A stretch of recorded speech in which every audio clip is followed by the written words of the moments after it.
రామచంద్రన్న గారికి చప్పట్లతో స్వాగతం పలకాలని తెలియజేస్తున్నాం. అన్నా రామచంద్రన్న, ఈ రోజు యాదలో గాని బీసీలో గాని ఒక అండ నీడ దండ ఉంది అని ఆంధ్రప్రదేశ్ లో ఉందంటే అది వినిపించే పేరు ఏదైనా ఉన్నది అంటే అది మన రామచంద్రన్న అని చెప్పి తెలియజేస్తున్నాం. అక్కడే కాదు, ఇలా తెలంగాణలో కూడా రామచంద్రన్నకు అభిమానులు పెరిగిపోయారు. ఖచ్చితంగా మన సమాజంలో, మన కులంలో, మన యాదవ ధర్మంలో ఒక పులుగుగా పుట్టింది. ఆ పులే మన రామచంద్రన్న.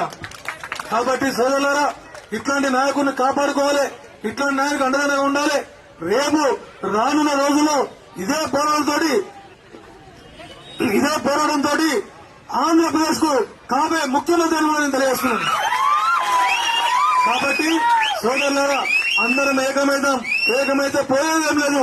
కలిసికట్టుగా పోరాడి రామచంద్రన్న విజయం కోసం మనం పనిచేద్దామని చెప్పేసి తెలియజేస్తూ, ఇక నేను కూడా ఎక్కువసేపు మాట్లాడకుండా వారి గురించి 2 నిమిషాలు మాట్లాడాలని చెప్పేసి చెప్పడం జరిగింది. కాబట్టి మీ అందరూ కూడా ఆంధ్రలో ఎలాగో బ్రహ్మరథం పడతారు, తెలంగాణలో కూడా ఖచ్చితంగా పడతారు అని చెప్పేసి తెలియజేస్తూ, అన్న రేపు ఏదొచ్చినా ఎక్కడొచ్చినా మేము ఎక్కడున్నా కూడా పార్టీలకు అతీతంగా మీకోసం అండదండలు ఉంటామని చెప్పేసి తెలియజేస్తూ, రామచంద్ర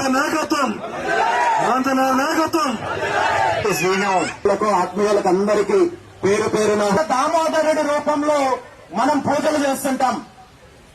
మరీ ముఖ్యంగా ఈ రోజు యొక్క విశిష్టత, ప్రాముఖ్యత ఏంటంటే పెద్దలందరూ కూడా దీన్ని ప్రత్యేకంగా ప్రణాళిక ప్రకారం ఈ రోజు ఈ కార్యక్రమం తలపెట్టారు, లేదా ఆదివారము సెలవు దినం వచ్చింది కాబట్టి ఈ రోజు అందరికీ అనుకూలంగా ఉంటుందనే ఆలోచనతో చేశారో నాకైతే తెలియదు. కానీ ఈ రోజుకి కార్తీక మాసం మొత్తం మీద తీసుకుంటే